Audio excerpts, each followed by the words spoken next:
Hello, I'm Pastor Chris Buresh from Good Shepherd Lutheran Church here in Palos Heights, and as a pastor I get to encounter so many different agencies and organizations that are doing wonderful things in our community that are making a real big impact in the lives of people. But as we talk to them, the one thing they always say is they'd like to be making an impact in even more lives. And so today, as part of our Community Bridge program, we have an agency here that is making an amazing impact in the lives of so many and may help you or somebody that you love and care about. So welcome to this month's edition of Community Bridge. I'm blessed to be here with Priscilla Steinmetz from the Bridge Teen Center. It's great to have you here. Thank you for taking the time. Well, thank you so much for asking. I appreciate it. This is great. Fantastic. So can you share a little bit about yourself? I am the executive director and founder of the Bridge Teen Center and Bridge Thrift Store. And of course, there's this beautiful long journey of a story of how I got to here. But basically, I have just had a passion for making a difference in the lives of teenagers pretty much since I was a teenager. So over 30 years now, I've been in youth work, is what they would call it. And I very early found I have a gift working with teenagers, and I love it, and I love them. And the Bridge Teen Center came about from all of that. Fantastic. Well, tell us a little bit more. How did it start out? How long has it been going? So the Bridge, we just celebrated. We just turned a teenager ourselves. So we just turned 13, and we had a big party and confetti and all that good fun stuff, and celebrating being a teenager. So the Bridge came about. I actually was working in a local church at the time, and I always made it a best practice to make sure I got out in the community, and the secretaries all knew this, and so they made sure that any invitation kind of landed on my desk. And I went to a community luncheon where a local superintendent from a public school, he looked at a group of community leaders and he said, "We need your help."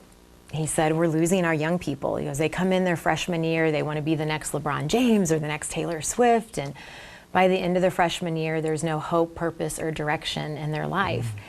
And he just said, we need creative places where our young people can be with, with adult mentors and learn life skills, and we need that. They have this stuff in the city, but we don't have anything in the suburbs. And so myself, being a person of deep faith, I just kind of thought about, I'm like, okay, what can I do? And then one Sunday morning before I was heading off to church, I'm like, okay, God, this principal in the public schools has asked for help. What can I do?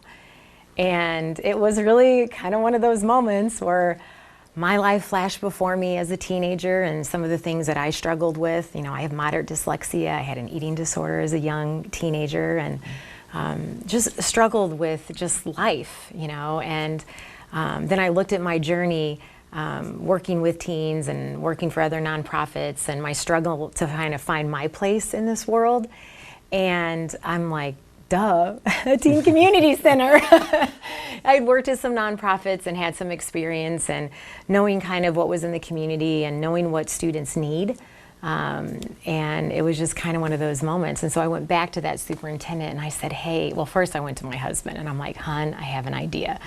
So now when I say that, he gets a little nervous because from that, our life completely changed. And long story short, some time passed and my husband and I both quit our jobs to start the Bridge Teen Center. So we've been around for 13 years. Since then, we've been able to help over 12,000 unique students from 128 different communities with the services that we provide. Wow.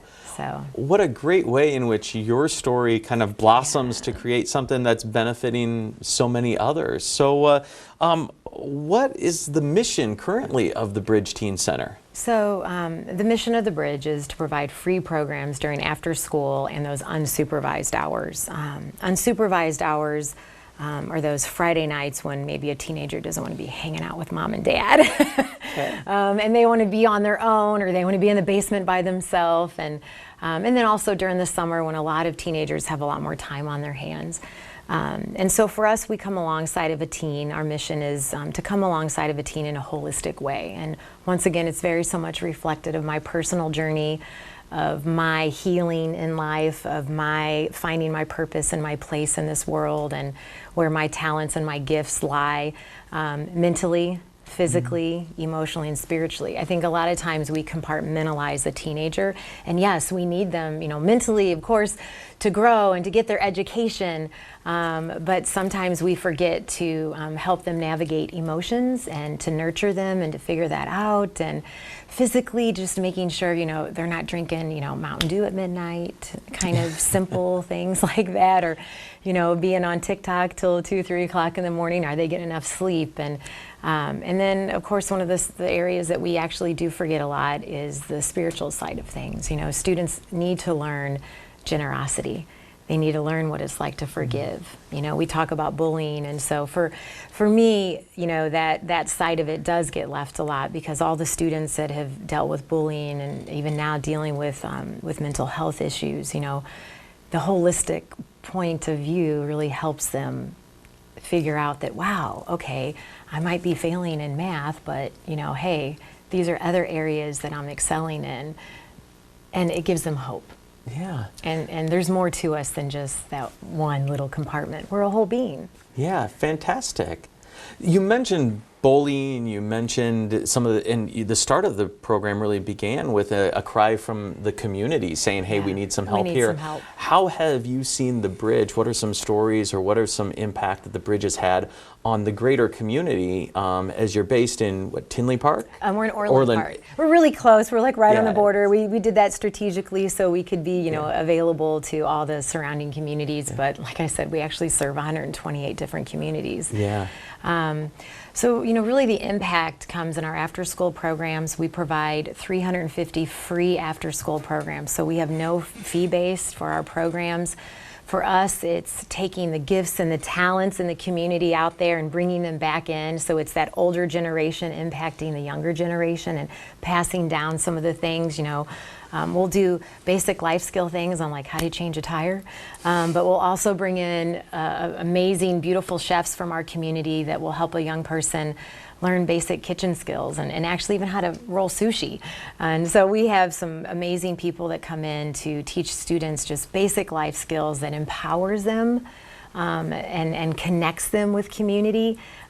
We do tons of service projects. They may be putting together and making canes for people that are struggling with MS, and they'll come in and make them a creative cane and then be able to give it to them. Or they go and we play those bags that you toss, with some of the senior citizen facilities in the area and just connecting them, to community. But when you talk about the dark hidden side of suburban teenagers, it is there, and we've seen, unfortunately, post-COVID, we've seen suicide attempts with our students increase drastically.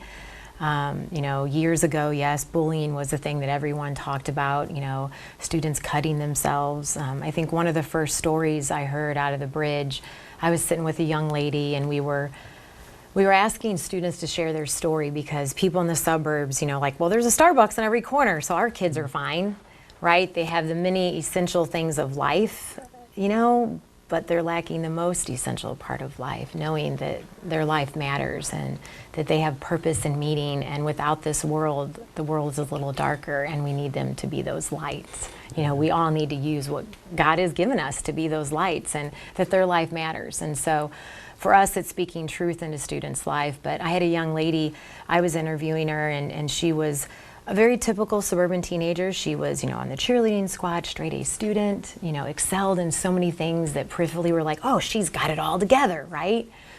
But privately, she would go home after school and take a box cutter and cut her arm because there was so much internal pain that was going on inside of her. And so in that moment, I said, hey, before you started cutting yourself, what do you wish would have been there? And she got quiet and she looked at me and she said, I just want to have dinner with my family. Wow. Pretty powerful, right? Yeah. Sometimes it's the most simplest thing, and it's relationship and connection. And that's one of the most powerful things that the Bridge Teen Center for 13 years has been able to be here consistently for students. And I hope another 50, 100 years beyond me that the Bridge is here as the community still continues to give and supports this organization, because our kids need connection. And especially after the pandemic, they need it more than anything. So, yeah, thanks for sharing this, because I think you go around in the Palos community, Orland, Tinley, and it's like, oh, everything's great. Everybody's got everything together. Right. The Everyone's schools got look an great. iPhone. Our young people in particular, they're dressed well. But there is that underside, especially in that time of life where people are trying to figure themselves out or determine their own identity, that can be really challenging and difficult. And so the Bridge seems like one of those places where that work can be done maybe outside of the home, where sometimes there's different dynamics there. So how have you seen, you mentioned the one story of the young lady who looked like she had it all together, but certainly was struggling with some things that led her to cutting. What are some of the stories you've seen of young people who have come really working on their identity, or maybe carrying a lot of baggage, that have then, through the work of the Teen Center, flourished or flowered into something great? Yes, so we have many, and I could be here all day, and I'm extremely proud of all of our students. We've had students that have come in and, they see themselves as being invisible walking through the school hallways, but they get involved in the Teen Center, and they're here connecting with people that are passionate, whether it be about their trade. We have tradesmen that come in and teach students how to roof, and we've taught students how to weld. So when you start giving these students these different life skills and things, you just see the confidence start to raise in them. There's power when we work with our hands. Yes, even if it's still this or if it's still this, right? But they start to see that there's purpose. One of the best stories, just recently, we have a job readiness program at our thrift store. And we had a young man that made some bad choices, and he had to do 80 hours of community service. And so we have students come to us, and we help them through that time. And at the end of his service, we're like, hey, how was this for you? Did you learn anything? Did you experience anything? And he looked at me and he's like, yeah, I learned I love to work. I'm like, you can't make this stuff up. I mean, this is, and we've had other students as well go on to actually do our culinary programs and become chefs, and now they're coming back because we've been there 13 years and they teach students.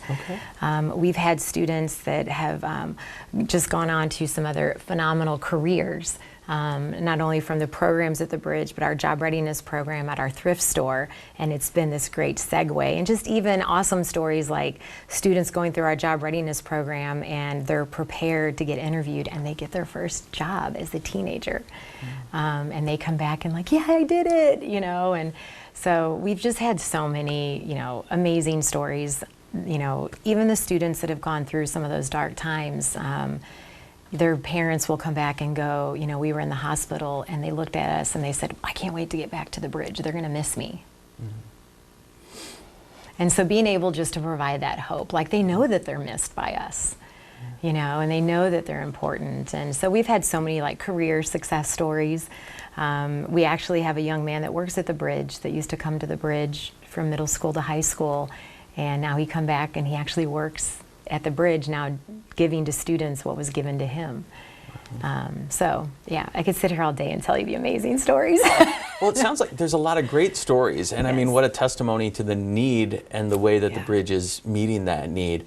As you were speaking, one of the things that came to my mind is because there are lots of parents out there, lots of caregivers that recognize that maybe their young person is struggling with something.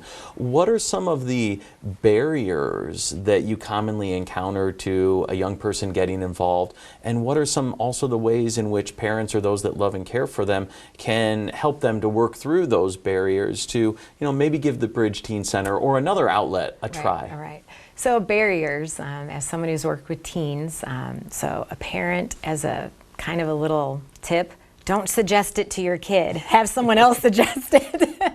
Because a student is in that space where they want to be independent. They want to make their own decisions, right? They want to go drive the car, but maybe they're not ready yet to, and so we still need to be, of course, coaching them and suggesting things, but sometimes they don't want mom and dad to suggest. And a lot of times people will come in to the facility, I think is one of the things, is people will come into the Bridge, and when you think Teen Center, a lot of times you think ripped couches and 90s posters on the wall maybe, and it kind of smells, right? So I mean, we're all out there thinking what a Teen Center looks like, right? Well, that's not the bridge. You know, my husband and I wanted to do this with excellence, and that's our heart. And you come into the bridge, and it pretty is a wow experience, just even our facility. So we definitely want to encourage families. They can come for family tours, and once the students like get in the space and they see it, they're like, and you just start to see them like, this place is kind of cool, you know? And so, you know, also encourage, you know, if they do have a friend, that maybe the friends try it together.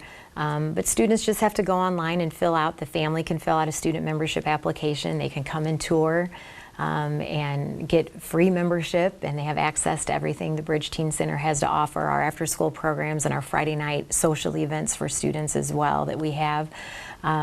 So those are some of the barriers, you know, and for also students, you know, sometimes I always in youth work, I've always had this practice that we always build our base. So if we can actually get them in middle school, you know, before maybe they think they're too cool, that then they will journey with us for so many years, you know, or maybe they take a year off and then they're coming back because they're like, oh, I only have 2 more years I can come here. I need to get back, you know, and they come back and see us.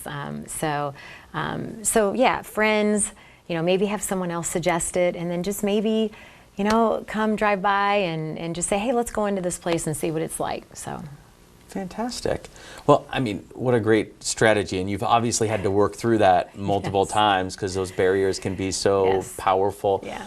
One of the barriers that is there is not always on the part of the student, but on the part of the parent. What would you say to parents that maybe struggle with, oh, wait, if I send my kid to the bridge, then that means I'm a failure, or that means that I've let them down. No, what would you say to them? So to parents, you're not a failure, first of all.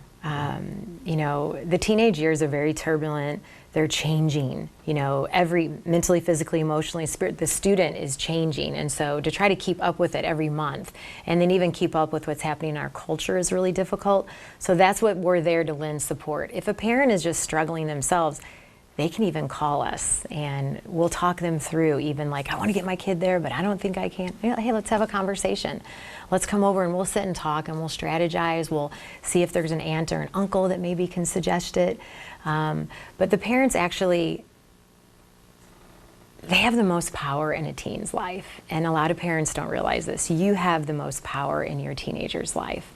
You have most power in your teenager's life by the actions because they are watching. So maybe if mom and dad go out and learn something new, then maybe they'll be inspired to go learn something new. And you can definitely talk about the bridge, but maybe it's talking to the grandparents, and maybe the grandparents can suggest it as well. But never, ever doubt the power that a parent has. Your words and your actions are huge when it comes to a teenager. They are absorbing all of that. They just don't want you to know it. I think that's incredibly affirming, because there is that sense of, wait, we've got to do it by ourselves, or wait, why would they respond to that person as opposed to this? And having been to But you're being strategic as a parent, so you're using your resources, and I think that's one of the strategies, you know, that sometimes we do have to kind of walk in humility and say, hey, you know what? I'm not in this alone. You know, I do have a support system, and lean on that support system and strategize, right? We want these students to be headed in the right direction, and we're not doing our job if we don't do that. Yeah. And having been to the Bridge Teen Center before, you mentioned that kind of like awe of you walk in and you're expecting one thing and it's something else, and that just speaks of all the support that not only is there from the center itself, but from the community, because they've invested a lot into it, and you see that in different ways. What would you say, and how would you describe the people that you have working alongside you at the Bridge Teen Center? Because it's certainly not just you, although you do a phenomenal job. Thank you. But you also have a staff. What is the process as far as getting involved, and what can people expect as far as the people you have working alongside you? So the bridge is built by the community and for the community. So from the very beginning, it's just been community individuals coming around from our board of directors. Some of them have been with us from the very beginning. Our staff is amazing. We have a very small staff, you know, 91% of our funding goes directly to program. So we rely heavily on volunteers. So those 350 programs that I talked about, majority of them are done by people in the community that just come in to pass down their skills, their ability, their passions. You know, someone's teaching students how to play a guitar. We did electric guitar this past week. It was right outside my office. I was like, yeah. So, but how patient they are with the students, and they're being able to pass that down. So, you know, you can visit our website, thebridgeteencenter.org. We're a nonprofit organization, so you want to hit that .org. And there's ways that you can volunteer. You can be a program volunteer, so one time a year you can come and be involved. You can come out if you're wanting to feel young again. You can come out and volunteer on a Friday night and hang out with us. We have a huge array of generations that come in and serve on Friday nights. Friday nights are our 7:30 to 10:30 fun time with our students. You have to have fun with students to get them focused. So we have fun on Friday nights with students, and you can come in and serve that way. But there's so many things we can turn into programs. We also have our thrift store next door, so a lot of different volunteer opportunities there, especially during the day. We really need a lot of support because that helps fund the Teen Center. 30% of our budget is covered by what we make at the thrift store, plus it houses our job readiness program. So individuals can come and serve in a plethora of ways. And of course, you know, we are a nonprofit organization, so if someone's like, hey, I don't have the time for that, it's not that season of my life, but they can be contributors financially, in kind. We're actually in the process of opening a second thrift store in the Frankfort area because our heart is to be a sustainable organization, so we can spend more time focused on our students and not fundraising. And then we can expand our job readiness and our leadership programs in that area. So we're going to need a lot of help. We have to do a big build out, and so we're going to need construction workers and people with expertise just to help us. The space that we have right now, majority of that was done by volunteers that came in. Like the folks from JCPenney's painted so much of the Bridge Teen Center. And so it's just a great place to see community coming together and the power of community. We maybe don't talk about that enough in our world and in our culture, that all of us coming together can make a huge difference, and that's very evident in the Bridge Teen Center. Yeah, it's so countercultural, a center that brings people together when we're so often told, We're a bridge. oh no, We're a bridge. you gotta stay by yourself, or Yeah. you know, isolate, or Right. or so forth. You mentioned the thrift store, the development that's going on there. What are some other things, events that you have on the horizon coming up? So definitely our thrift store has really helped us with our fundraising efforts. So we actually put a lot into our thrift store. So if someone is looking to help, we actually, of course, collect donations. And so they can be involved in that way. We also have what's called Empowering Teens Month. So in November, the state of Illinois has declared, and we do this every year, has declared Empowering Teens Month in November. And so people and groups come in and serve. So church groups come in and serve, local banks come in and serve, and they help sort clothes for the Teen Center and so forth. But you actually can do that on a regular basis. We have individuals that come in all the time, groups come in all the time and serve to help make a difference at the Teen Center. Fantastic. Well, how timely is that's coming up? Yes. And I mean, yet the spirit of generosity is all year round. It is. You know that. Yeah, and I've seen it at the Bridge. It's Yeah. quite amazing. The thrift center, the thrift stores are phenomenal. So if somebody were interested in getting involved, what would be the first step that you would direct them to? What would you ask them to do? So I would encourage them to visit our website. So it's www.thebridgeteencenter.org. On there you can go in and find our volunteer tab. You can check us out as an organization. You can shoot us an email. You can shoot me an email from there. Just go to staff and see who we are. And so you can take steps. There's a volunteer app on there that you can fill out and just share your interest. You can give us a call, shoot us an email, and if you want to come and just see it and have a tour. We give a lot of tours on Mondays. On Mondays we don't have students in-house, and so that allows us to do community work because no adults are allowed in the Teen Center when the teenagers are there. And so we love to give them a tour or come visit the thrift store and introduce themselves. So we're actually 159th and Harlem is our location area there. We're right behind, a good plug for Dunkin' Donuts, and they are one of our supporters. And so we're right behind the Dunkin' Donuts, and you'll see our sign. It's kind of deceiving because it looks kind of like a little strip mall thing, but when you get in it, you're like, wow, this place is pretty big. So you can find us there. Fantastic. And what about so that would be the access for both volunteers, parents, but also for youth? For students. So as soon as you go right to the webpage, it literally asks you if you would like to become a member. And so you do have to go out and complete a student membership application. Once again, it's all free. You complete that, and then you go through the process of it. If a student has special needs and so forth, then we'll meet with the family one-on-one, so we have proper onboarding. We do have limited services we can provide, so that we unfortunately, there's some students that we are not experts in, and so if a student needs one-on-one care, they'll need to, potentially see what else is out in the community for them at that time. But you just go through the student membership application process, and we help families through it. Even if a parent can't even get the form filled out, just give us a call. Our telephone number is there, 708-532-0500. You can find it on the website. You Google us. We're pretty much the first teen center that comes up. So you can find all the information there. Well, fantastic. Well, thank you so much for spending the time today, and also for your heart for contributing and building up the Palos, Orland, Tinley community by offering this very amazing and necessary service. It's quite heartwarming. I'm a big fan. I'd encourage everybody to go to the website, check out what's there. There's a lot of great things that they do. So thank you so much for being here today. Thank you for having me, and we can all make a difference. That is so true. And thank you for joining us for this month's edition of the Community Bridge. Thank you for your time, your energy, and until next time, take care.